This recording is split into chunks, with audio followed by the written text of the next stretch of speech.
for the afternoon and for the morning. I will quickly wrap up the morning part.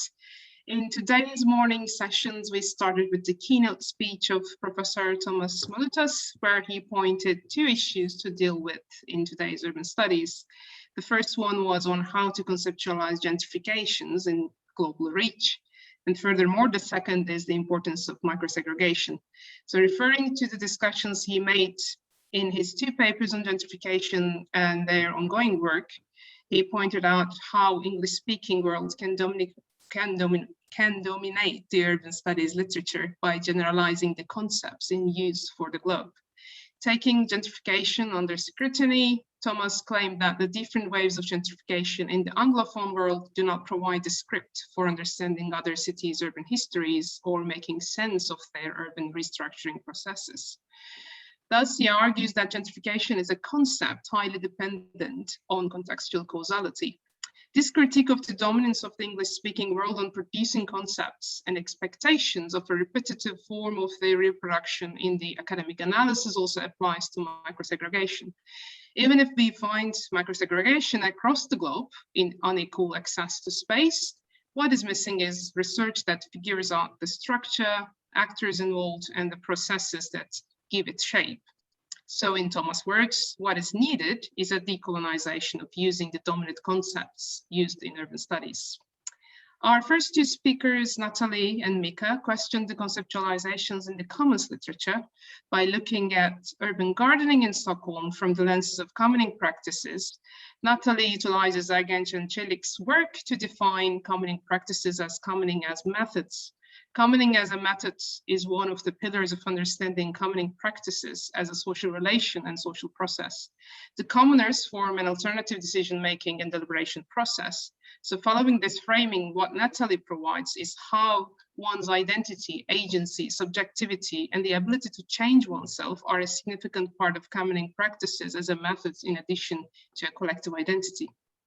And Mika, on the other hand, opened up another angle of discussion on commons. He asked the question of what is urban in urban commons.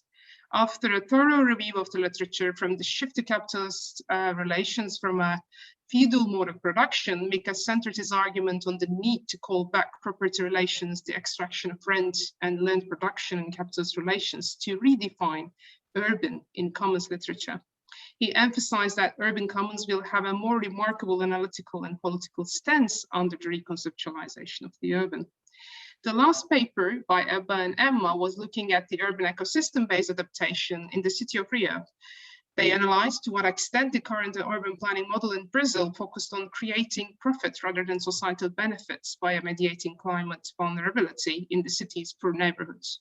They play out with the concept of climate gentrification to conceptualize adaptation insights in particular localities. So the overall in the sessions questions were framed by how to use the concepts like gentrification, commons, favelas, and etc. without falling to the trap of the domination of the Anglo-Saxon world's use of them. What is the role of the historicity of the processes in a particular place when we use those concepts?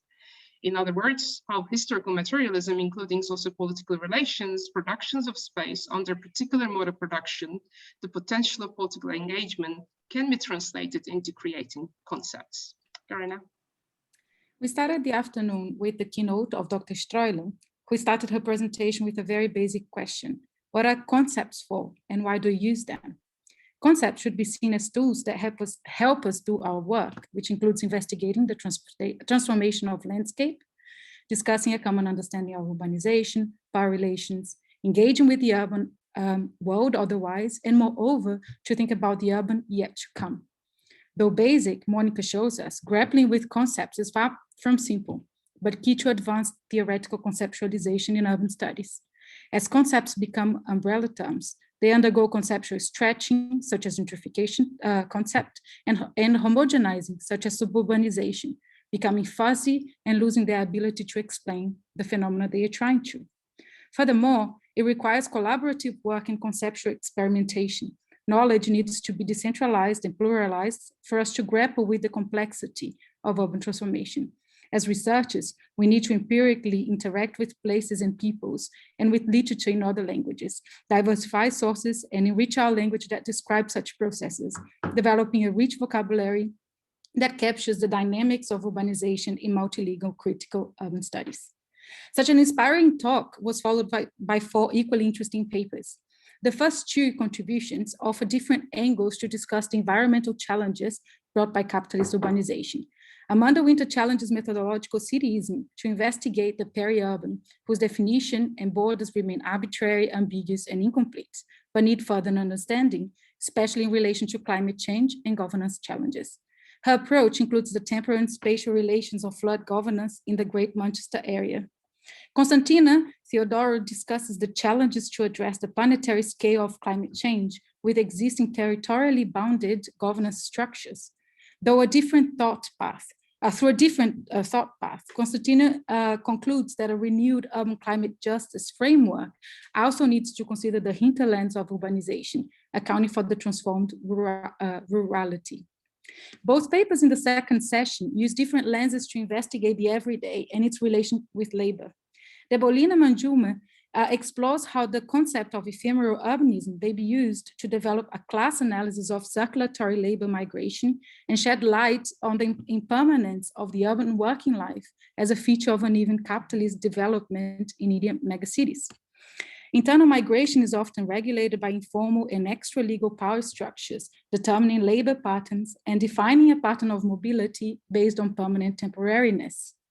While Debolina engages with the everyday of migrant laborers and their interaction with extra-legal power structures, Lifen and Nadine Abrahams unveil the active role of the state in shaping informality in another megacity, Shanghai. Drawing on the concept of considered informality, they discuss how the Chinese government negotiates informality in the city, ranging from actively supporting, using it for marketing, tolerating it in the name of development, and challenging it when it defies all the economic interests. Highlighting the shortcomings of a deductive approach of using Western theories to explain the Chinese context, the author suggests an inductive approach to developing concepts that is one that goes from practice to theory. One important take from the discussion led by Monica is how sometimes we lose touch on why we use our concept tooling. Throughout, she invites the presenters and us in the audience to reflect how concepts are reworked and used in research, and furthermore, how they actually contribute to furthering one's own work.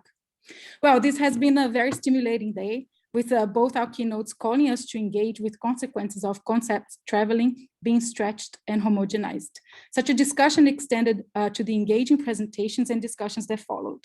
We expect as an exciting program